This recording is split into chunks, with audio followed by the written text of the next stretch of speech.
Como vai, Miami? Bom dia. Bom dia. Boa tarde, boa noite, boa madrugada. Bom que esteja aqui. Muito obrigado, fico feliz pela sua recepção. Vitor Martins, é verdade que você é o maior fã de Ayrton Senna vivo neste planeta? Não, Ok, só Não queria é. essa confirmação. não é verdade. Mas sob contrato, eu sou obrigado a falar sobre Senna essa semana, né? Ah, é? aparentemente. Parece que é o tema Tava do na momento. minuta. Ah. Tá, exato. Mas antes disso, vamos apresentar nossos convidados. Primeiro porque, assim, na Central 3, Leandro Yamin sempre está aqui, mas hoje ele será parte do nosso debate, certo, Yamin? Sim, com muito prazer. Lhe dou a parte, já diria Paulo Salim Maluf. Bonito. O outro convidado, a estreia aqui no Padocast, é o Denis. O Denis é uma pessoa do qual eu sou fã e assinante do Bola Presa, o maior site e melhor site, ou o Zach Randolph dos blogs de basquete. É isso, Denis? Tudo bem?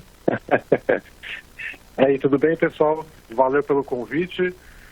Já adianto que não sou o maior especialista em automobilismo, mas sou muito fã. Então, de alguma forma, vou ajudar. Exato. E o basquete no meio também, porque eu faço minha parte. Teremos basquete no meio, teremos futebol no meio, além de Fórmula 1 e esporte a motor em geral. O Vitor Martins com uma cara de susto. Vitor, por que eu convidei alguém pra falar de basquete hoje aqui? Você sabe? Porque... Por quê? É uma pergunta boa. Por quê? Eu me pergunto nesse momento. Porque, na verdade, eu me pergunto, você não vai dar o nome inteiro do Denis? Denis Botana, Ainda certo, bem. Denis? Certíssimo. Tá bom. Eu sou contra. Cada um tem que ser um nome só. Tipo, eu sou o Noronha, você é o Vitor, ele é o Yamin e o Denis é o Denis. Ah, tá. Entendeu? Não há nenhum outro Noronha, nenhum outro Denis no mundo. Não, nós somos especiais. Ah, tá ok. Essa é a verdade. Mas Mas antes... por muitos anos lá no Bola Presa, a gente não falou nosso sobrenome. Era só Denis e Danilo. É apenas uma tática, tá vendo? Tática das pessoas famosas. É. Você não é famoso, Vitor? Não, Mas é- não. Eu sou cambista, eu sou clone de alguns atores da Globo, mas Verdade. não é o que temos pra hoje. O Flávio Gomes também é clone de ator, né? Fiquei sabendo. O Pat, sempre esqueço o nome dele. Mas é muito igual. Rob Schneider. Rob Schneider, é idêntico, impressionante. Incrível. Mas, pois bem, antes de começarmos o assunto principal, pra quem entrou via Grande Prêmio já viu, que é a questão de domínio da Mercedes na Fórmula 1, e a gente vai debater questões de motivação, questão de como que o fã aguenta, curte assistir mesmo com esse domínio amplo de uma equipe ou de um atleta em si, em determinado esporte. Sob contrato, eu sou obrigado a falar de Senna, porque se eu não falar de Senna nessa semana que se completaram 25 anos do acidente em Imola, aparentemente eu sou demitido do Grande Prêmio, que fez todo um material especial ontem, certo, Vitor? Conte pro pessoal, caso eles não tenham acompanhado. Desde a segunda-feira nós temos colocado algumas coisas em relativas aos 25 anos do Senna e também do Ratzenberger. E então, desde um resgate histórico de um trabalho que a gente fez 5 anos atrás, com texto do Flávio, com texto meu, falando do que foi, né, o encontro com os pais do Ratzenberger na Áustria, e coisas novas como a ida do André Avelar para Imola, contando como a Fórmula 1 mudou 25 anos depois e principalmente como o circuito de Imola mudou, e ele dando um relato pessoal. Nunca, ele mesmo falando, né, o André, nunca foi fã do Senna, nunca sentiu nada que um fã sente, mas que ao entrar no autódromo deu aquela... O local em si, né, dá aquele baque em você, né? Você olha assim e você começa meio que assim, cara, isso aqui é meio especial. E não, obviamente, do melhor sentido do mundo, mas assim, você sente uma presença, você sente alguma energia diferente naquele local. Muito bom, inclusive você me deu um bom gancho, porque a gente vai começar a falar sobre a talvez supervalorização, ou eu devo amar o Senna, explico. Porque assim, eu sou um cara que apesar de trabalhar com esporte a motor, quando criança, que eu tinha 4 anos quando o Senna morreu, eu não era exatamente fã de Fórmula 1, de nada, eu não acompanhava tão forte, eu fui acompanhar bem mais velho do que 4 anos, foi lá depois dos 20. E às vezes eu fico em dúvida se eu devo amar o Senna, se eu não devo amar o Senna, o que eu devo sentir por Ayrton Senna. É legal que você falou que o Avelar não era fã e mesmo assim sentiu algo lá. E a minha base para começar esse debate é o texto Santo, Santo, Santo, que o Flávio Gomes fez no dia 17 de abril, para quem não leu no blog dele, que é contando como a família do Senna vai levar, não sei a data certa, um busto de bronze do Senna pro Papa. Já levou. Já levou, né? E então minha pergunta é, Vitor, Denis, que eu sei que acompanhava a Fórmula 1 mais novo e a mim também, devo amar Senna? Essa é a minha pergunta principal. Quem começa a responder, por favor? O Senna, o Noronha, o Senna foi a primeira experiência de morte que eu tive na vida, tá? Foi a primeira pessoa que eu sabia quem era e morreu. Eu tinha 9 anos naquele dia. E, no entanto, eu sabia quem ele era, mas ele era mais presente no tapete do meu quarto, ele era mais presente nos meus brinquedos, no carrinho que eu tinha, do que propriamente o Senna de verdade, a televisão. Então, pra mim, ele já morreu como uma figura que não era exatamente a real, né? Eu não acordava com 8 anos de manhã pra ver o Senna, papapá, eu ficava acordado de madrugada. Então, eu acho que pra minha faixa de idade, né, eu tenho hoje 34 anos, então eu tinha 9 na época, ele é uma figura carismática e não propriamente humana, de carne e osso, desde do primeiro momento. Ele era o meu heróizinho do quintal, de brincar, de fingir que corria. Meu tio tinha uma moto, tinha um capacete, eu punha um capacete e brincava de Senna no quintal de casa. Esse é o Senna que eu amava, né? O Senna... mais místico do que a pessoa real. Exato, o Senna real, eu era muito criança para entender o que era, e depois quando eu virei adulto, sinceramente, já é outra coisa, né? Você já percebia, aí eu já lia Flávio Gomes e eu já lia Flávio Gomes e já entendia que havia essa mistificação por trás. Então, eu acho que para minha faixa de idade tem que ter essa percepção, assim. Para criança, o Senna extrapolava muito o que era as 2h30 de transmissão de uma corrida. Era uma coisa mais como entrava na mesma gaveta do desenho animado ou do herói que você via num programa infantil e tudo mais. Denis, você tinha pedido a palavra, sinta essa vontade agora, por favor. Fazendo meu primeiro paralelo ao basquete, antes do assunto, quando a gente fala de basquete, tem muito isso sobre o Michael Jordan. Então, basicamente, se você é fã de basquete, você tem que idolatrar o Michael Jordan antes de qualquer coisa, e aí depois você faz o resto. Você quer elogiar alguém, você deixa claro que o Michael Jordan era melhor, para ninguém te bater na rua, e aí depois você fala sobre o assunto que você quiser. E eu fico imaginando, isso porque o Michael Jordan não morreu numa quadra de basquete no auge da carreira.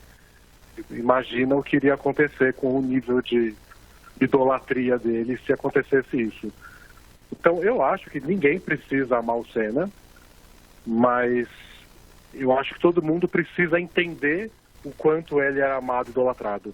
Tentar entender o porquê, tentar entender, especialmente vocês que estão lidando com automobilismo o tempo inteiro, entender o peso da imagem dele. Agora, compartilhar, acho que é uma coisa muito pessoal, acho que não tem sentido. É justamente o que comentaram agora. É a relação que cada um tinha. Um era muito novo, o outro era mais velho, o outro brincava. Aí vai do pessoal de cada um. O que eu vejo por aí muita gente acabou também criando birra do Senna. Tamanho a idolatria e a paixão que ele desperta em algumas pessoas. E aí acaba ficando meio fora de lugar também.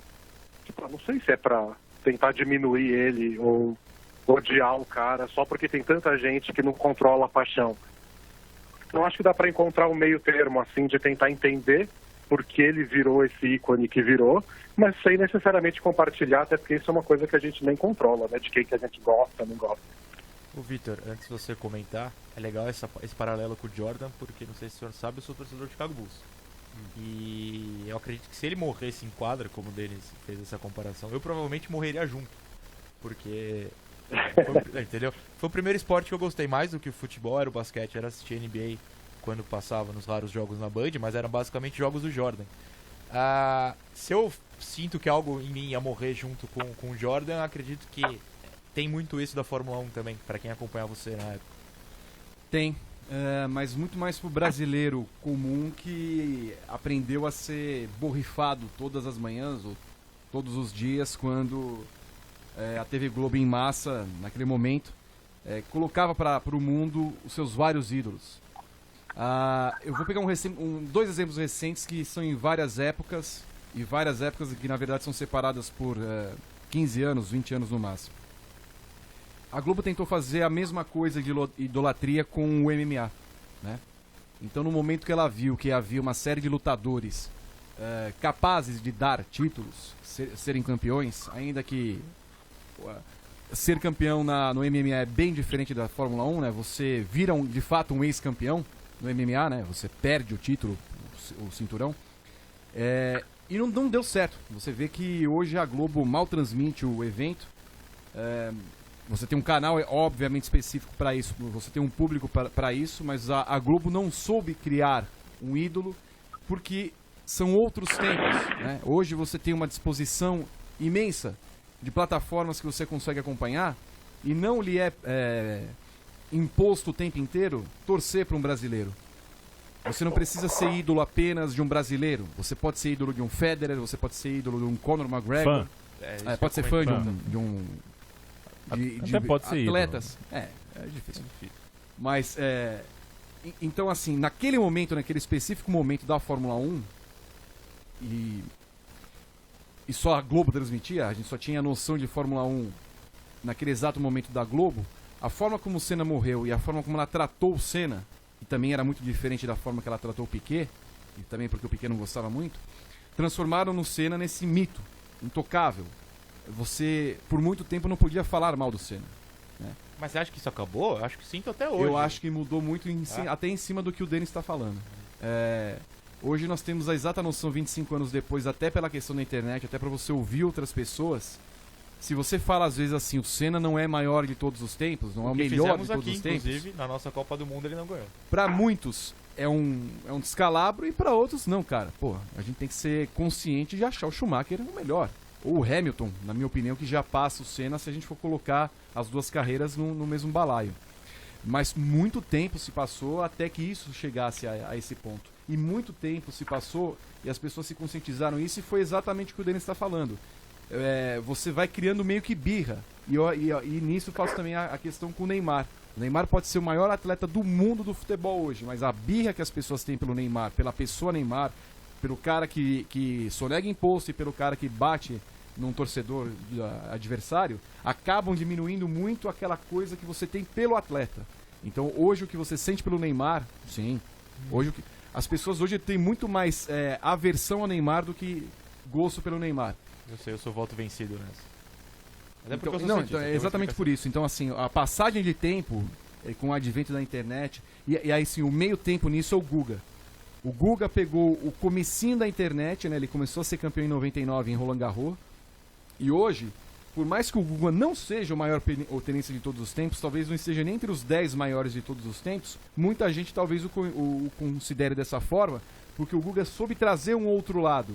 O Guga não morreu em quadra, o Guga de fato não é o Agassi, o Sampras, o Federer, Djokovic, Nadal, não é.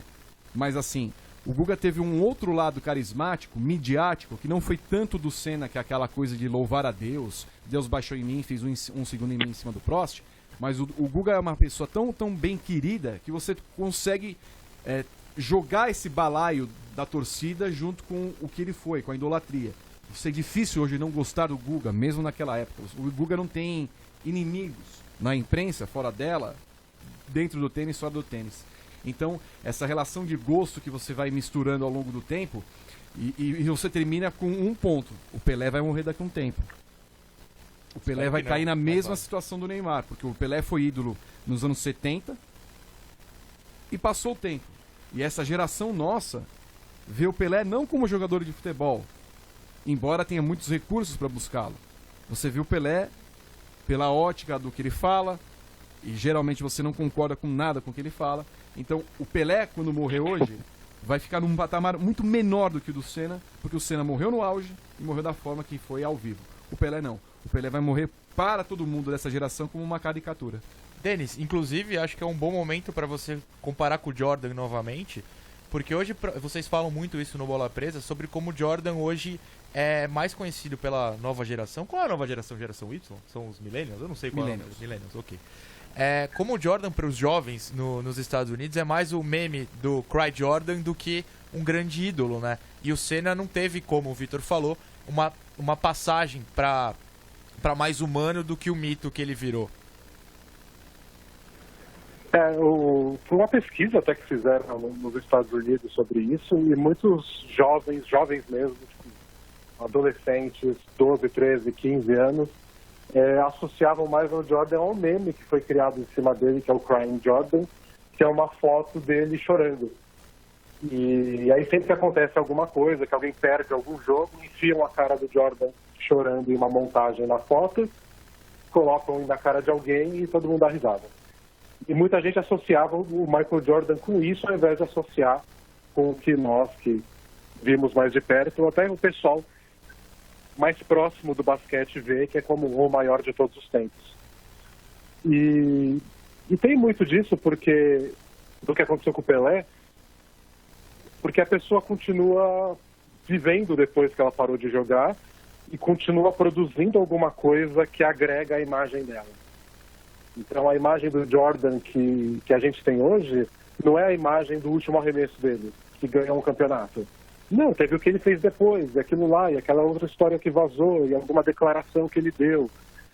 E isso a gente nunca teve chance com o Senna. Imagina se o Senna hoje está vivo, aposentado, e entra para o partido do Bolsonaro e quer ser senador. É outra imagem que as pessoas vão ter do Senna. Hoje as pessoas usam o Senna como Messias mesmo. Tem foto dele pendurada na parede com alguma frase de motivação que é atribuída. E acho que isso só aconteceu porque a imagem dele parou de ser construída no meio do caminho, e com o Jordan isso não aconteceu. E o engraçado é que muita gente acha, e eu concordo, que o Jordan se incomoda um pouco com isso. O Jordan gosta da imagem dele meio canônica. Então, de tempos para cá, ele está completamente isolado. Ele é dono do Charlotte Hornets, que é um dos times da NBA, e como dono do time, ele não tem nenhuma obrigação de interação com a imprensa. Ele não precisa dar entrevista coletiva de tempos em tempos. Então ele aparece para os jogos, acompanha os jogos, comanda o time nos bastidores, mas ele nunca fala nada, nunca dá entrevista. É aniversário de alguma coisa importante da carreira dele, o Jordan não aparece. Recentemente fizeram um documentário gigantesco sobre a história do basquete, uma coisa terrivelmente ambiciosa, virou um livro gigante, um documentário de não sei quantos episódios que a ESPN está transmitindo, e o Jordan não participou.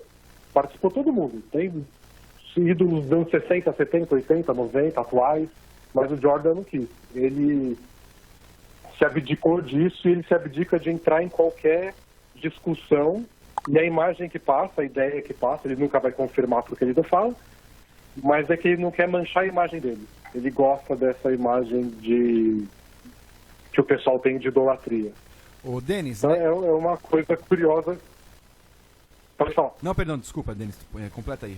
Fazer um paralelo com esse gancho só em relação ao Magic Johnson, se você vê alguma diminuição nessa idolatria dele, nesse mesmo quadro do Magic Johnson, sendo dirigente e sendo exposto do jeito que ele foi nessa última temporada. O Magic Johnson é completamente o oposto, porque ele virou dirigente do Lakers, que é o time onde ele fez história nessa temporada, e quando ele pediu demissão de surpresa, ninguém estava esperando, nem o pessoal mais bem conectado dentro do Lakers sabia, ele disse que uma das coisas que ele sentiu falta era falar com o público. Porque se ele elogiasse um jogador, por exemplo, da NBA, sendo dirigente do Lakers, ele poderia ser multado, como se ele estivesse cooptando o jogador, trazendo ele, fazendo uma proposta para um jogador sob contrato. Então ele não podia falar de ninguém, e ele disse que ele sentiu muita falta disso. E aí não deu outra, ele pediu demissão, no dia seguinte ele estava no Twitter dizendo que esse jogador é ótimo, esse jogador não sei o quê, comentando o jogo. Ele é um cara que se alimenta da atenção dos outros. Então ele não consegue ficar nos bastidores. E eu fico muito curioso para saber como é que o Senna ia lidar com o pós-carreira dele. Ele ia querer virar comentarista na Globo, com o Galvão? Ele ia virar dirigente? Ele ia ser fechado? Ele ia lançar uma autobiografia? Não sei se eu conheço bastante da história do Senna para saber como ele ia lidar com a imagem dele pós-carreira. O Vitor, vamos aproveitar então, porque a próxima pergunta que eu vou fazer tem relação ao que o Denis está falando, que é sobre a família do Senna. E eu não tenho problema em falar isso, como eu abri o programa falando isso. Eu não sou um cara que acompanha tão de perto a história do Senna. A gente cobre o automobilismo atual, então eu estou mais estudado, digamos assim, sobre atualidades. E a família é algo que me incomoda, o jeito que eles agem, certas posturas, e o Flávio especifica isso no texto que a gente já citou aqui. Então eu queria que você comentasse sobre isso. Você acha que a família é um indicativo do que o Senna seria hoje? Ou você acha que a postura que ele mostrou lá atrás, enquanto vivo, dá um outro caminho, mostra um outro caminho? Política à parte e gostos também, a gente nota que 90% dos atletas brasileiros hoje tem uma inclinação política à direita, né? E a gente também viu que no final do ano passado a família Bolsonaro esteve reunida com a família Senna para que a Viviane, se não me engano, ou alguém do Instituto, prestasse serviços para o governo atual. E de novo, sem nenhum juízo de valor, mas a tendência de que o Senna, como o Denis falou, virasse um político, até pelo apelo que ele tinha, patriota, do jeito que ele era, todas as manhãs, e muitas das entrevistas do Senna também falavam a respeito da desigualdade social do Brasil, e ele não se furtava a falar. Então eu tenho a impressão que ele seguiria por essa linha, né, de atuação no campo político. Não sei se é em educação, como faz o Instituto Ayrton Senna, os outros braços da família, mas sim, hoje dá um indicativo, Bianca, Viviane, nem o Bruno, obviamente não, porque o Bruno ainda é piloto, mas eu acho que o Bruno não se envolveria nessa área.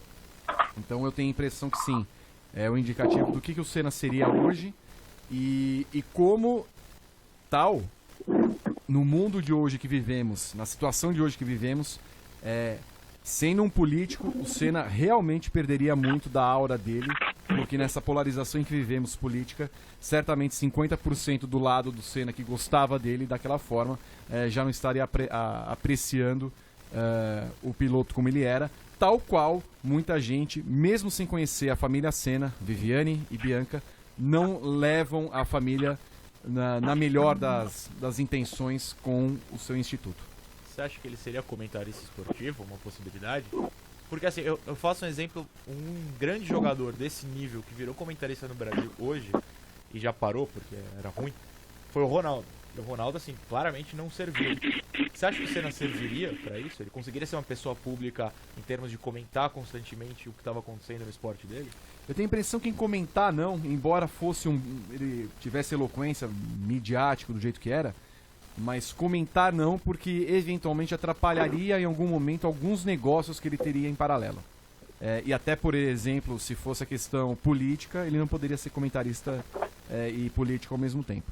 Então, teria essa questão ética, inclusive, e não vejo que o Senna partiria por... Não seria a prioridade do Senna em um primeiro momento ali ser o comentarista esportivo da Globo ou uma figura que fosse presente, por exemplo, nas transmissões. Talvez alguma coisa até maior. Não seria dentro da Globo alguma coisa de esportes, se ele fosse partir para essa área. Mas acho difícil que ele fosse focar apenas nessa área. Ô Denis, inclusive é uma coisa muito comum nos Estados Unidos, na NBA que a gente acompanha, que ex-jogadores são comentaristas lá. Você vê algum deles tendo perdido moral ou carinho dos fãs por ter se tornado comentarista? Não sei se perdido carinho, mas dá pra ver que a imagem muda um pouco.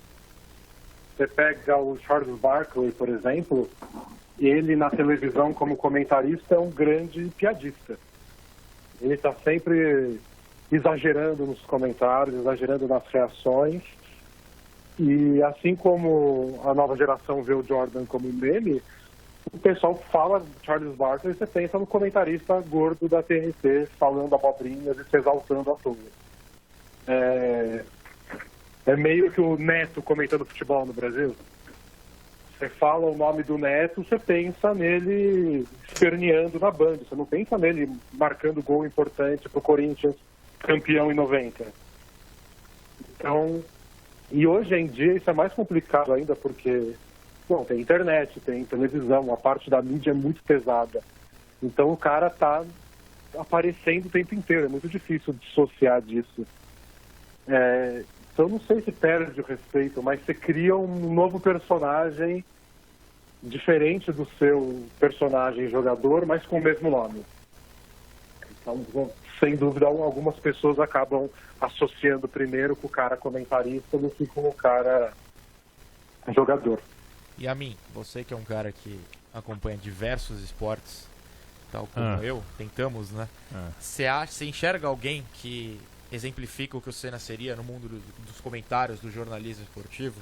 Você acha que pelo que o Senna era, o Ronaldo é uma comparação, algum outro? A gente pode pensar que ele seria meio igual, digamos assim?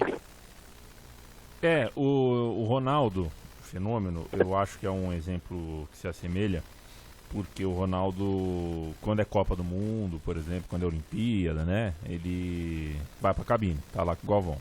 E ainda assim só se comunica ali na principal, né, parece que não se mistura, né, então é uma entidade mesmo, ele não se mistura com a grande imprensa, não deve nem saber onde é uma sala de imprensa, mas tá na cabine, tá na transmissão, sempre que tem aquela cara mais oficial. Mas a gente identifica ele como um empresário. Eu acho que o Senna seria um comentarista eventual, mas sempre com a etiqueta de empresário. Eu acho que ele é mais da turma do whisky do que da turma do trabalho jornalístico mesmo, sabe? É o que ele seria, né? Isso é um pensamento, presunção nossa em mim aqui. Tentei pensar também em algumas outras figuras muito carismáticas dentro do futebol e me ocorreu o Maradona. Só que o Maradona, ele foi tudo, né? Maradona já foi técnico, já foi comentarista, já foi apresentador de programa, torcedor num camarote mais de arquibancada. E mais humano que os demais, né? Pelas questões que ele teve em envolvimento com drogas. Exato. E ele... o Maradona conseguiu estar acima, né? Porque ele consegue comprar um monte de questão política, ele acaba eventualmente falando muita bobagem também sobre coisas que ele se sente no direito de falar e na verdade não está preparado. Mas como a força carismática dele é muito grande, ele acaba conseguindo transitar e tudo isso. Eu acho que o Senna seria um pouco mais astuto, né? Entraria em menos roubada, entraria em menos dividida desnecessária, mas estaria apto a transitar em muitos lugares. Primeiro como empresário, mas acho que ele faria um pouquinho de tudo, sabe? Final do vôlei na Olimpíada, ele estaria ali do lado do Neymar. Vocês lembram que na final do vôlei olímpico estava o Neymar, Luciano Huck, Thiaguinho, um do lado do outro, ali na primeira fila do Maracanãzinho? Caraca, moleque. Então o Senna acho que estaria ali, entendeu? O Senna conseguiria transitar em tudo isso, mas sempre com a etiqueta, assim, sou uma pessoa da turma do whisky. Eu falo com os grandes, eu não me misturo com essa gentalha. Posso fazer só um adendo? E a mim, Denis e Noronha, o automobilismo em si, se você parar para pensar, quando foi pegar atletas para comentar, não pegou os melhores atletas do mundo, né? Sim. No tênis, o Sport TV pegou Marista Bueno para comentar. O Guga às vezes comenta, O ele não é um Guga, às comentarista vezes. fixo, mas ele vai. O Meligeni vai na O ESPN pegou o Meligeni e tal. No futebol você pegou o Ronaldo, o Neto, mal ou bem, o Ronaldo goleiro, o Veloso. Foram atletas de algum nível. Foram os melhores dos seus times, mas foram os atletas de algum nível. A Globo, por exemplo, quando começou essa questão do comentarista piloto, pegou o Burti. Convenhamos, o Burti não é ninguém na fila do pão do automobilismo brasileiro. Né? O Burti, inclusive o Galvão faz questão de enfatizar, a maior coisa que o Burti fez na Fórmula 1 foi o acidente dele, em 2000, em Spa-Francorchamps. Né? Toda vez que eles estão na Spa, Burti, não sei o que lá mais tal. Da mesma forma, o Felipe Jafone, que foi um ótimo piloto, mas assim, nada além na Indy, ganhou uma corrida na Indy. Mas assim, hoje você olha para os dois comentaristas, quando o Jafone chegou no Grupo Globo, todo mundo falou assim, nossa, o Jafone vai tirar o Burti, porque o Jafone entende muito de corrida. Ele é muito técnico, o Burti não. O Burti é um cara que você olha pro Burti como se fosse o cara do Michaelis, o cara tradutor das notícias. Então eu não sei se o Senna realmente seria esse cara padrão das transmissões da Globo, justamente pelo que a Globo fez ali, pegando um piloto, que ela poderia pegar o Rubinho, como pegou em 2 anos, porque viu que a audiência estava baixando, pegou o Massa, mas o Massa não vai vir pro Brasil porque ele mora em Mônaco, então ela foi buscando ali algumas coisas, mas não sei se o Senna seria exatamente esse cara. Tem um cara que eu acho que se aproxima um pouco do exercício aí, que eu imagino, que também transitou em várias coisas, também aproveita muito da força de carisma que conseguiu em alguns lugares, é o Zico. Né? Em algum momento ele está envolvido com um clube, num outro momento ele está envolvido com alguma coisa da comunicação, comentando um jogo, ou agora ele tem até um canal no YouTube. Ele está sempre transitando em alguma coisa ali, mas nunca nunca entrando em uma dividida na qual a imagem dele pode ser realmente... A gente presume as posições políticas, a gente presume alguns posicionamentos dele sociais, mas ele não entra em dividida boba e tem muita consciência do tamanho que tem.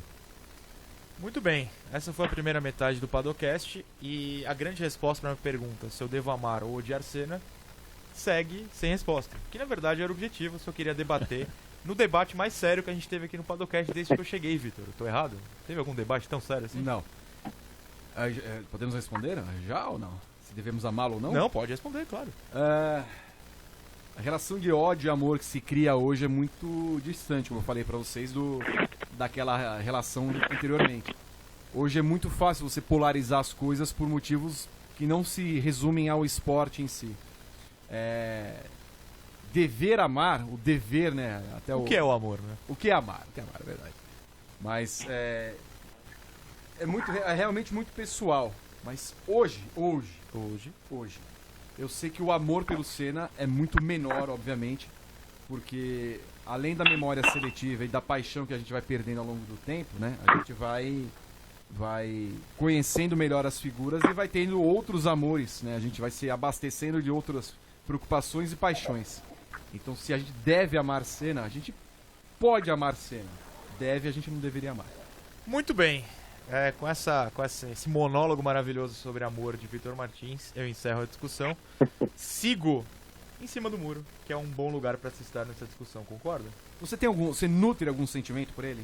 Não, mas como eu disse no começo, não. Mas não é nem contra nem a a favor. Nem amor. Nem contra nem a favor. Eu não sei. Eu realmente não sei. Quando você vê, por exemplo, toda vez que tem alguma comparação na Fórmula 1, não sei o que lá, mas na época do Senna e tal, você não faz nenhuma... Vamos falar de Senna de novo. Mas a gente vai falar disso agora.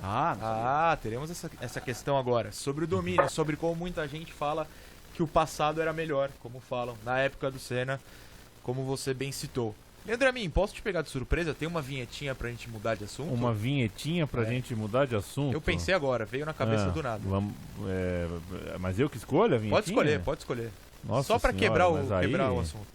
Tá bom, então... Pra quebrar o assunto. Exato. Tá bom, então vamos quebrar o assunto aqui. Uma vinhetinha, vai, pronto.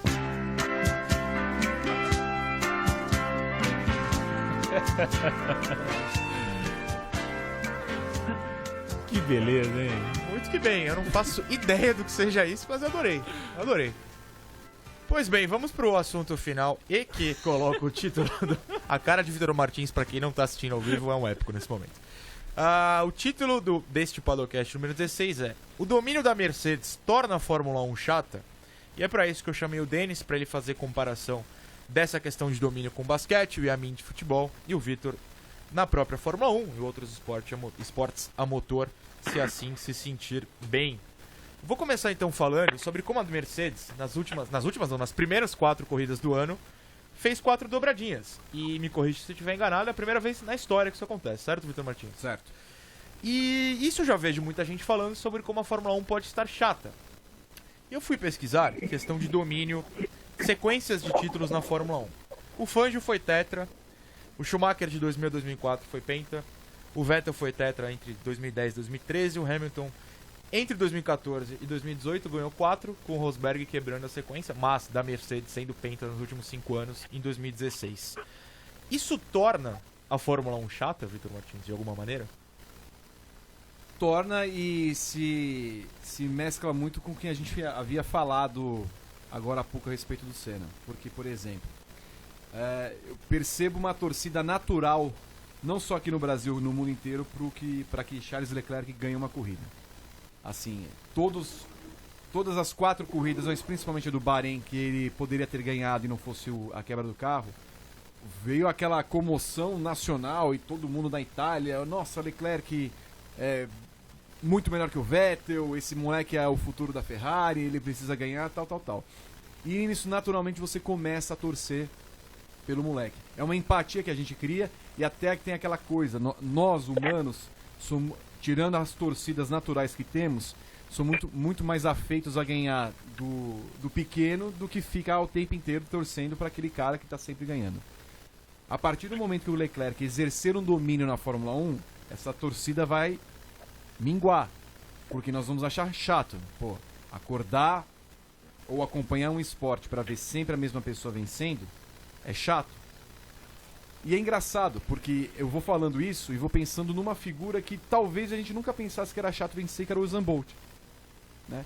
Não sei se a gente criava uma inimizade assim, a gente acordava para ver pela figura que ele era carismático e tal. Não que todo atleta, todo esportista deve ser como ele, mas é natural que você acabe torcendo contra, porque você quer ver uma variação maior, você quer ver outros felizes, você se locupleta com isso. Você torcia contra o Bolt? Não torcia. Então. Não torcia. Mas eu digo assim, nessa linha, o Hamilton hoje é um ídolo mundial, mas, pô, cansa ver o cara ganhando. E é por isso que mesmo você não gostando do Bottas, você agora se vê na situação, cara, puta, vamos ter que torcer pro cara, até pro campeonato ter uma mesma situação, mesmo que sejam da mesma equipe. Mas assim, dos 4 campeonatos finais que você lembra, o de 2016 entre Rosberg e Hamilton era muito melhor que todos, justamente porque havia uma inimizade ali no meio do negócio. Você ia pra corrida sem saber o que ia acontecer, se os dois iam se espancar, dar uma porrada, enfim, quem quer ganhar. Hoje não, hoje sim. Então assim, a Ferrari abrindo essa possibilidade da Mercedes ganhar tudo porque ela não teve competência para ganhar as corridas, denota um lado que é assim, nós estamos torcendo pro Leclerc ganhar uma corrida e ver o que ele faz com a cabeça do Vettel, mas ao mesmo tempo hoje, vendo a situação da Fórmula 1, a gente começa a torcer pro Bottas para que ele dê algum sentido ao campeonato de 2019, porque são 4 corridas em 21, e nós já sabemos mais ou menos o que vai acontecer no campeonato. Denis, agora começa a parte NBA e Fórmula 1 comparadas. Eu acho que o Vitor falou bem sobre a Mercedes, e a Mercedes é basicamente o Warriors, o Golden State Warriors da NBA.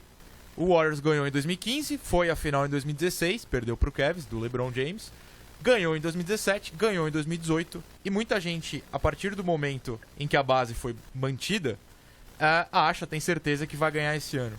Então, faço a mesma pergunta que o Vitor respondeu. Sim, a Fórmula 1 está chata. A NBA está chata com essa situação? Ô Denis, só antes de você completar, eu não sou o cara que acompanha mais NBA do jeito que eu acompanhava.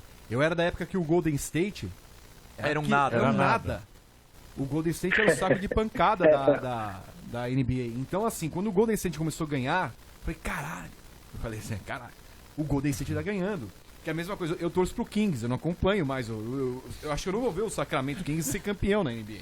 Mas o dia que eu comemorava, pra rua e tal. Então é só nessa questão toda que é o meu ponto, né? Você vai passando o tempo, o cara viu o primeiro título do Golden State, caramba, esse time ganhou. Hoje já, putz, não aguento mais. Foi bem, praticamente durante toda a história do Golden State Warriors, ou pelo menos desde os metade dos anos 70, o time era uma piada. Nesse século, assim, de 2000 e pouco pra frente, ainda virou, às vezes nos anos 90, vai. Era um time meio inofensivo, mas queridinho. Então eles têm uns times divertidos de vez em quando, é sempre muito ofensivo, mas você nunca leva a sério, porque eles nunca têm chance de nada. E agora é o que você falou, né? Agora é um título atrás do outro, teve uma interrupção lá em 2016, mas desde 2015 eles não só ganham, como eles passam por cima de todo mundo. E eu não sei, eu não acho que tá chato, mas eu entendo as pessoas que querem diferente. Na NBA, a questão engraçada é que se você pede para algum saudosista falar, tipo, que época que era boa, então, se hoje tá chato, a pessoa começa a lembrar épocas de domínio também. Então o basquete era bom nos anos 60, quando o Celtics ganhou 11 títulos em 13 temporadas. Ou, tipo, a bom era nos anos 80, onde todos os títulos ficaram entre Celtics e Lakers. O bom era com o Michael Jordan, onde o Jordan ganhou 6 títulos em 8 anos. Então, não é muito coerente, assim. Porque, no fim das contas, o que fica na nossa memória são os grandes jogadores e especialmente os grandes times. É isso que faz brilhar os olhos de quem gosta do esporte. E a verdade é que esse Warriors é um dos melhores times de todos os tempos. Para algumas pessoas, é uma comparação impossível de fazer, nem vale a pena. Mas tem gente que acha que é o melhor time já criado. Então tem alguma graça ver esse time em ação. Agora, por outro lado, que eu acho que é o que sempre faz falta nessa época de domínio, é a rivalidade. E talvez seja isso que a Ferrari está falhando nesse ano na Fórmula 1. Porque eu acho que o problema não é a mesma pessoa ganhar sempre.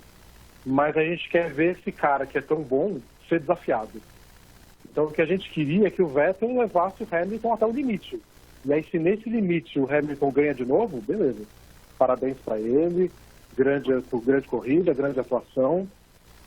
Mas o difícil é a gente não ver o cara ser desafiado. E o Warriors, na temporada passada, que eles ganharam mais uma vez, eles foram com o jogo 7, as séries de playoff na NBA são melhores de 7 jogos, você tem que ganhar 4 partidas de 7 para se classificar. Estava 3-3 contra o Houston Rockets, foi para o jogo 7, que era em Houston, e estava no intervalo o Warriors perdendo por mais de 10 pontos. E aí você até pensa, pô, eles vão dar um jeito porque eles são muito bons. E deram um jeito, ganharam. Mas pelo menos a gente viu eles numa situação limite. Tipo, como é que eles vão lidar com a pressão de jogar fora de casa contra o outro time que parecia o único com poder de fogo para ganhar deles. Tudo isso acontecendo ao mesmo tempo, eles foram lá, deram um jeito e ganharam. Aí eu achei que foi muito legal, porque a gente viu o time dominante ter que provar porque é dominante. Então eu não me incomodo de ver o Federer ganhar 1000 vezes. Eu amo o Federer mais que tudo. Mas eu também quero ver ele ganhar do Nadal, porque é o mais difícil. Eu quero ver ele ganhar do Djokovic, porque é muito difícil. Então eu acho que a chatice vem não necessariamente do mesmo time, da mesma equipe, do mesmo atleta ganhar, mas vem da falta de desafio. Se o cara estiver sendo desafiado e mesmo assim ganhar, eu acho que o público não sente tanto problema. Ô Denis, essa fase do Golden State vai ser lembrada para a história, não porque ele teve uma rivalidade com uma equipe, mas era por causa do LeBron? Sim, porque não é muita gente que respeitava aquele Cleveland Cavaliers, o parecer que o LeBron James carregava nas costas. E era verdade, não era um time espetacular. Era muito bom, com grandes jogadores, mas com vários defeitos, assim, que era fácil de apontar. Não era... Todas as vezes que eles enfrentaram o Golden State Warriors, foram 4 finais seguidos entre o Golden State e o Cleveland. Nas 4, o Golden State era, claro, favorito. E até por isso a final de 2016 que o Cavs ganhou foi tão legal e tão simbólica, porque foi muito difícil acontecer aquilo e eles deram um jeito. E isso cria boas histórias também. Quando tem um time muito dominante, alguém que ganha sempre, quando esse time cai, é imediatamente um grande momento. Então não é necessariamente ruim ter alguém que ganha sempre, desde que outras coisas aconteçam ao mesmo tempo. Quero passar isso pro lado torcedor. A gente pode ser jornalista, mas todos aqui torcemos, e não no próprio esporte que a gente acompanha, porque às vezes o pessoal reclama que a gente assume torcida, mas nos outros com certeza a gente para assistir, e o natural é você escolher, mesmo que seja na hora, alguém para torcer. Às vezes torna o esporte mais divertido. Leandro Amin, você que é do futebol tal como minha pessoa, eu tenho vivido isso com o Jorge Sampaoli no Santos. Sim, tá sabendo? Tô sabendo. É difícil às vezes falar pro pessoal que provavelmente a gente não vai ganhar nada. Nada mesmo. Principalmente nesse ano. O time não é pra isso. Mas eu posso me divertir. Como é que o torcedor acha motivação nessas horas de domínio? Ele consegue se libertar de que o título é a única coisa, acompanhar histórias? O que ele precisa criar na cabeça pra falar que não tá tão chato quanto parece quando a mesma pessoa ou a mesma equipe é campeã? Tem um monte de ambiguidade aí, né, Noronha? Eu sempre gosto de lembrar que ganhar é muito legal, ser campeão é muito legal, mas se você ganha no domingo, a sua quarta-feira já é mais ou menos igual, né? Não muda muito assim, a sua rotina. Você comemora, você tem a ressaca, você tem um dia mais legal, você compra o jornal, mas logo volta ao normal. Então, se a gente pauta tudo só no resultado final e não no passo a passo, não numa construção de time, aí passando pro futebol, porque assim, o futebol, eu concordo com tudo que foi falado sobre a NBA, eu penso exatamente igual, embora não tenha assinado, por exemplo, o NBA... Eu não assinei o League Pass da NBA justamente porque eu meio que já sabia quem seria o campeão. Eu ainda acho que vai ser o campeão, vai ser de babado, não quis assinar. E ainda bem que aparentemente são poucos os times que pensam igual eu, porque o normal, na minha cabeça, seria os times também investirem pouco, mexerem pouco em seus elencos. E na verdade eu vejo uma busca por excelência aí em concorrentes na NBA, que é bem legal. E no futebol é muito mais esfera, né? NBA são 30 times, Fórmula 1 são 20 carros. E o futebol tem muito mais time, tem muito mais camadas aí de competições e tudo mais, então você consegue ver ao mesmo tempo um Paris Saint-Germain que tem um tipo de domínio que eu detesto e o Barcelona que tem um tipo de domínio que eu admiro. E o Barcelona disputa contra um Atlético de Madrid que tem um modelo de futebol que eu adoro, né? Que constrói, que usa mais a base do que o mercado, que faz sempre contratos longos, as pessoas estão sempre lá por 5, 6, 7 anos dentro do clube. Então eu gosto de quem domina e gosto de quem é de certa forma dominado ali, de quem está buscando essa excelência. Então você tem várias narrativas dentro desse esporte que de repente o automobilismo não consegue ter, o basquete dos Estados Unidos não consegue ter.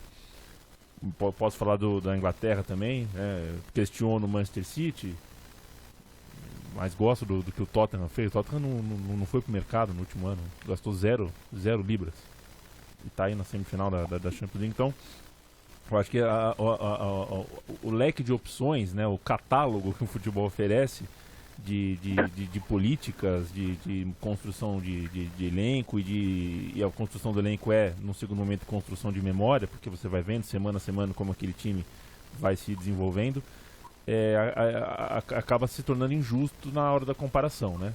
A gente não está falando de 20 carros, a gente está falando de 200 times, então é uma outra base, mas tenho a sensação de que o futebol, eu não sei se eu posso falar a palavra colapso, mas o futebol está vivendo um momento com dinheiro que nunca viveu antes. E as grandes ligas do futebol estão passando por um momento de domínio que começa a ficar preocupante, né? É um time na Itália que ganhou 8 vezes seguida, o time na Alemanha ganhou, nos últimos 15 anos deve ter ganhado 12 vezes. A Espanha ainda consegue ter uma alternância ali, mas a gente sabe que não é necessariamente um problema, mas não vai sair daqueles 2, talvez 3 nos próximos 15, 20 anos.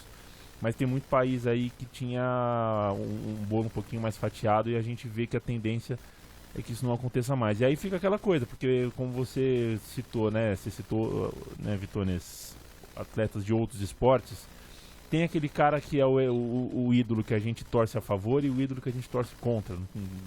E não tem uma lógica nisso. O Bolt surgiu, a gente torcia a favor. Mas, sei lá, o Michael Johnson, nos anos 90, era o cara que eu meio que torcia contra. E eu não tinha uma lógica. O Popov eu torcia contra. O Phelps eu torço a favor. E eles não são tão diferentes entre si.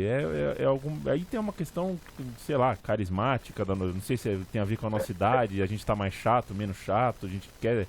Né, o que eu sei é que o ídolo, a gente às vezes tem um desejo de ver, não o fracasso dele, mas é como foi bem colocado aqui, ver se ele realmente supera um sarrafo ainda maior. Eu acho que isso serve também para o coletivo, para o esporte coletivo, né? Quando você vê um time do tamanho do Barcelona tendo que lidar com o Atlético de Madrid, que achou uma outra receita para brigar com ele, e ele supera isso, opa, aplaudo, né? Agora, quando você vê um Barcelona, ou sei lá, uma Juventus, que o Milan não consegue lidar, a Inter não consegue lidar, a Napoli não consegue lidar, e você acaba vendo, na verdade, mais uma rendição do que uma renovação de ideias, aí isso eu acho, a médio e longo prazo, bem prejudicial para o esporte. E até puxando esse gancho, você vê a reação do mundo quando a Juventus perdeu a vaga para o Ajax de Amsterdã na Champions League. Cara, Holanda, que não é nem de perto o pináculo do futebol. Não mais, né? Não mais.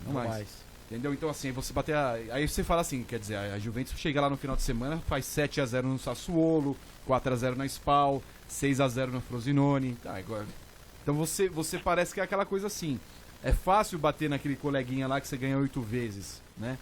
E aí você passa a torcer pro Napoli, pra Roma, pra Lazio, pra Atalanta. A Atalanta vai ser finalista da Copa Itália. Mas tem uma coisa, a Juventus perde na Champions, mas ela pode ser campeã italiana. Então o torcedor dela especificamente, ele tem uma muleta pra se segurar. Mas na Fórmula 1 e, Denis, na NBA não tem, é um título por ano. A Ferrari seria campeã italiana de automobilismo. Exato. Aí eu pergunto pra vocês dois, como é que o torcedor enxerga nesse campeonato, nesse mundo em que só há um título disponível e outras, na Fórmula 1, 9 equipes vão perder, na NBA 29 equipes vão perder, como é que o torcedor dessas equipes que sabem que vão perder continuam assíduos nesse esporte? Na NBA, e acho que isso acontece em outros esportes também, a coisa lá é muito organizada na questão salarial. Então, montar um time da NBA não é tão fácil. Lá eles têm um teto salarial, você não pode só pegar todo o dinheiro do mundo e comprar os melhores jogadores. Então, obrigatoriamente, lá leva um tempo para você conseguir montar um bom time, com raríssimas exceções. Mas até essas exceções envolvem algum planejamento. Então, o que é comum nos Estados Unidos é que o torcedor tenha noção do estágio onde o time dele está.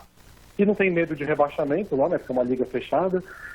Então, por exemplo, se você torce para o Chicago Bulls, você já teve seus momentos de auge. No começo dessa década, você teve um momento de expectativa, com um elenco muito bom, que brigou para chegar nas finais da NBA. Saudade. E aí agora não. Agora esse pessoal foi embora e você tem um time de jovens jogadores, de promessas, e tem a questão do draft lá, que é a seleção dos jogadores universitários.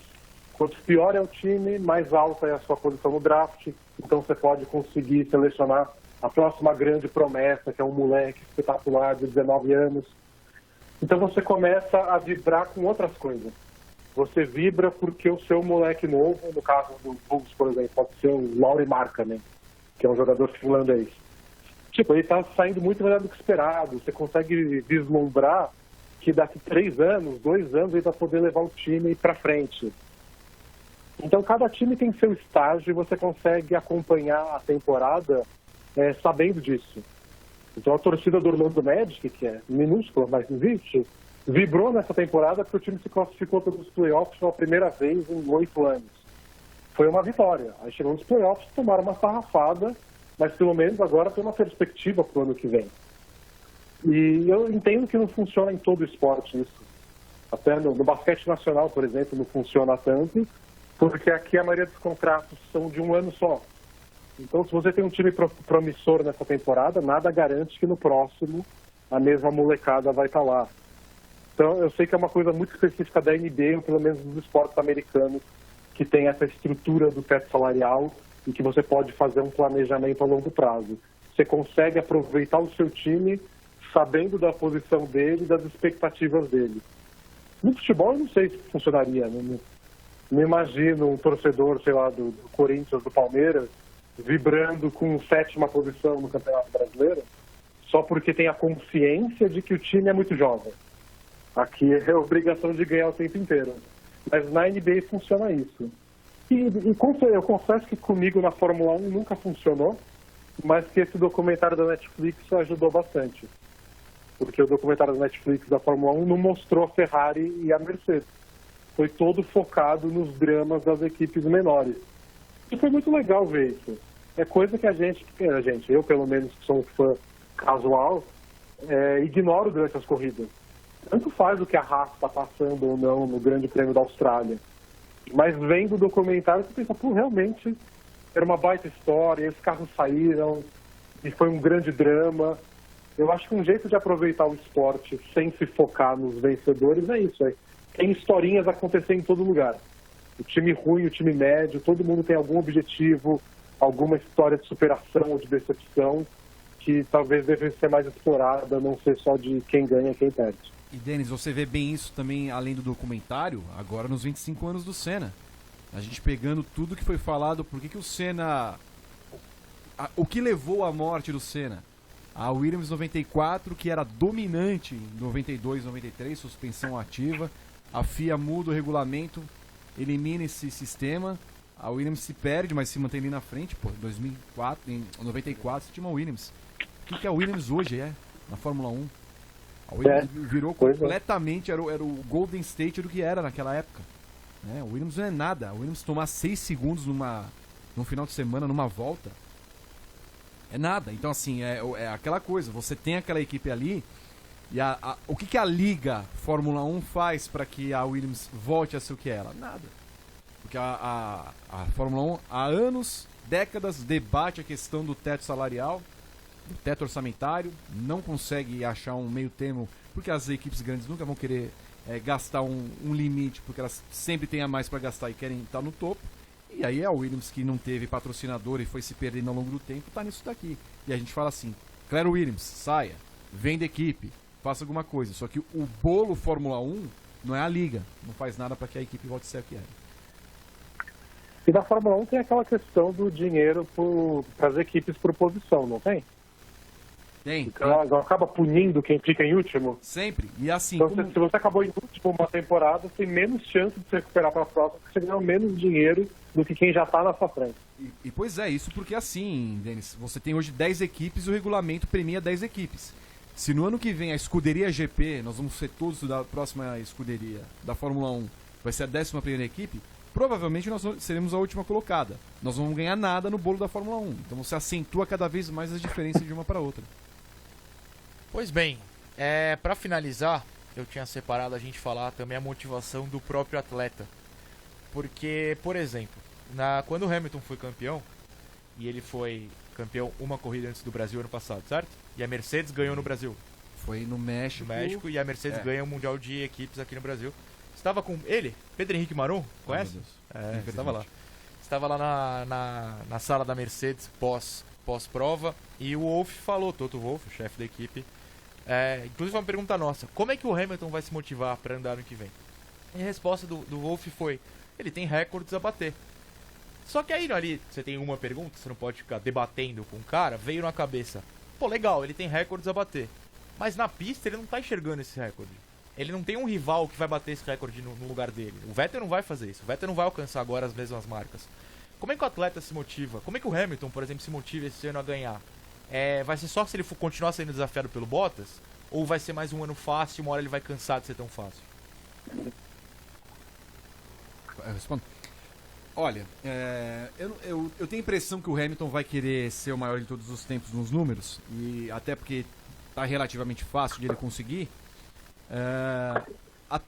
E considerando, eu acho engraçado a declaração que o Hamilton vem dando ao longo das provas no seguinte sentido. O Vettel roda, ele fala, não podemos esquecer o que o Vettel fez. O Bottas tá aí, não, que trabalho fantástico e tal. Então, acho que a motivação dele também passa pelo seguinte sentido. Ele tá motivando os adversários dele a lutarem contra ele. A lutarem contra ele. Você meio que tem piedade dos seus adversários pra falar assim, cara, eu preciso bater em alguém. Porque senão eu vou passar pra história como o Schumacher passou, que todo mundo duvida do Schumacher. Nossa, o Schumacher de 2000 a 2004 não teve adversário. E ele é meio questionado. E como a gente questiona o maior de todos os tempos? Por isso, nossa, é incrível. Ele podia bater qualquer um mesmo, então se fosse o Schumacher ou o seu Pedrinho da esquina ali dirigindo a Ferrari, seria campeão, na visão de muitos. Eu tenho a impressão que passa isso na cabeça do Hamilton. Que ele vai bater um Vettel, que todo mundo agora fala assim, nossa, o Vettel conquistou 4 títulos. O cara marcou 5 gols, não fez mais nada, nota 3. Sabe a nota do Lancinete, por exemplo? Então, hoje você discute se o Vettel é bom. Porque há 12 corridas o Vettel vence. 12 corridas o Vettel vence, só que assim, ele cometeu 5 erros. Só que a gente fala assim, cara, isso é o suficiente para discutir se o Vettel é um piloto de qualidade? Então, na visão do Vettel, na minha opinião, na visão do Hamilton, na minha opinião, tem essa questão. Eu tenho de motivar os meus adversários. Eu tenho de fazê-los grandes como eu sou grande. Porque senão vai ficar aquela coisa de sempre. Eu vou ganhar isso aqui e todo mundo olha pro Hamilton, cara. É impossível que alguém veja o Bottas no campeonato um ponto na frente do Hamilton e fale assim, não, nós vamos ter um campeonato competitivo esse ano. Não vai ter. Porque o Bottas não é isso. O Rosberg nós demoramos pra acreditar nesse cara sendo campeão do mundo. E ele foi campeão do mundo andando com o regulamento debaixo do braço 4 corridas no final do ano. Ganhando menos que o Hamilton. Entendeu? Ganhando menos. Não, eu preciso ser segundo colocado. Eu sei que o meu carro vai ser possível ser segundo colocado, logo virou uma premissa pra ele. E não fez nada. Então a gente questiona o Rosberg. Aí quando o Bottas entrou, que ele não fez nada contra o Hamilton, a gente fala assim, não, o Rosberg foi bom piloto. Então assim, na visão do Hamilton, intrinsecamente ele fala assim, eu tô batendo em cachorro morto. Eu tenho que fazer alguma coisa. Senão esses caras não vão me dar o patamar que eu mereço na história da Fórmula 1. Denis, na NBA eu não vejo dessa forma, né? Eu vejo o Warriors, que é o exemplo atual, criando motivação, como trazendo um jogador novo, e mesmo assim, no caso do Marcus Cousins, mas mesmo assim é difícil o Warriors criar historinhas para eles próprios continuarem ganhando. Às vezes tem uma briga no vestiário, o Durant com o Draymond Green, por exemplo, mas o Steve Kerr, o técnico deles, teve que se afastar de um jogo, falou para os jogadores, vocês se treinam hoje. Acho que a motivação em esportes coletivos pode ser um pouco diferente, né? É completamente diferente. A NBA tem uma particularidade que são os playoffs, que é quando se decide o título. Mas antes de começar os playoffs, são 82 jogos de temporada regular. É muito jogo, é completamente exagerado. E o Golden State Warriors, por ser tão bom, eles sabem que eles estão classificados. Não tem como dar tanta coisa errada a ponto de eles não se classificarem. Então a dificuldade para eles, principal, é a motivação desde quando começa a temporada em outubro até o meio de março, abril, quando começam os playoffs. Depois que chega, que aí é jogo de verdade, é jogo valendo eliminação ou classificação, eles conseguem encontrar uma motivação maior. Mas de uns tempos para cá, eles têm adotado a resposta da história. Porque eles ganharam 3 títulos nos últimos 4 anos, mas teve aquela interrupção em 2016 do Cavs. Então, se eles ganharem nessa temporada, eles vão ganhar 3 títulos seguidos. E são pouquíssimos times na história que conseguiram 3 títulos seguidos. Então, você vê uma repetição constante disso de diversos jogadores. Não, a gente está cansado, é estressante jogar playoff até a final todo ano seguido, mas a gente quer entrar para a história. Então, eles estão com o discurso meio Hamilton querendo quebrar todos os recordes de que a nossa disputa não é contra o Houston, não é contra o LeBron, a nossa disputa é contra a história. É quanto a gente consegue entrar nos livros de recordes da NBA. É uma dificuldade na parte cotidiana, porque no começo da temporada é fácil. Gente, vamos lá, vamos ganhar o 3º título seguido, ninguém fez isso. Mas aí passa uma semana de temporada, passa 2, passa 3, não pode repetir isso toda vez. E, eventualmente os caras estão entediados, eventualmente eles estão cansados. É o mesmo grupo o tempo inteiro, então tem umas coisas de um se encher muito o saco do outro. Mas como tem esse foco nos playoffs, você tem que jogar bem durante 2 meses, a gente resolve isso. Aí durante os playoffs eles conseguem se focar na parte dos recordes e partir para cima. E eu acho que tem uma outra coisa importante também, que eu acho que até aconteceu com o Hamilton na última corrida, que é o pessoal sabe que é melhor, sabe que está ganhando, sabe que tem vários títulos seguidos, mas sente o gostinho da derrota e já fica puto de novo. Porque para chegar nesse nível de atleta profissional, você tem que ser muito competitivo. Eu acho que quando você começa a perder 1 ou 2 vezes, você fica maluco. Então acho que teve uma declaração, não teve, do Hamilton depois da corrida, dizendo que ele não vai ser mais bonzinho. Porque, ele sabe que a Mercedes está sobrando. Mas aí o Bottas ganha uma vez, o Bottas ganha 2, faz volta mais rápido que ele, já começa a dar aquela coceira de que, beleza, agora eu vou jogar sério. Então eu acho que o Hamilton é competitivo bastante para se motivar com coisa pequena. Mas eu concordo com isso, eu acho que ele queria que o pessoal estivesse mais perto dele, especialmente o Vettel, para ele ter uma competição mais óbvia, porque ele não precisasse ficar se motivando, para que a motivação estivesse mais presente. Eu gostei de como coisa pequena pode se aplicar ao próprio Bottas, que não é exatamente um gigante da Fórmula 1, né? Leandro Amin, já vemos nosso horário. Você tem alguma comparação final ao futebol? Você gostou do programa hoje? Achei bem interessante. Gostei. Achei legal. Gostei. Muito bom. Alguma comparação final ao futebol ou seguimos? Não, acho que seguimos. Podemos seguir. Então, beleza. Não veio nada aqui, não. Denis, é bom que esse programa é transmitido ao vivo porque as caras são maravilhosas. Denis, bolapresa.com.br, faça seu jabazinho e eu te agradeço por participar, muito obrigado. E seguirei assinante, apesar de ter sido cortado do campeonato Bola Presa. Triste, Vitor Martins, fui cortado do campeonato de você. Eu não sei os motivos que levaram a isso, mas eu tenho certeza que o Denis tem um bom motivo e eu concordo com ele. Muito obrigado, Denis. Não sei se o senhor nos ouve. Morreu a ligação? Não, tá aqui ainda. Acontece, aparentemente morreu a ligação. Mas passa bem. Passa bem, espero. O programa ao vivo tem dessas. Doutor Martins, deu então, né? Deu, chega. Adeus. Adeus, tchau. Tchau.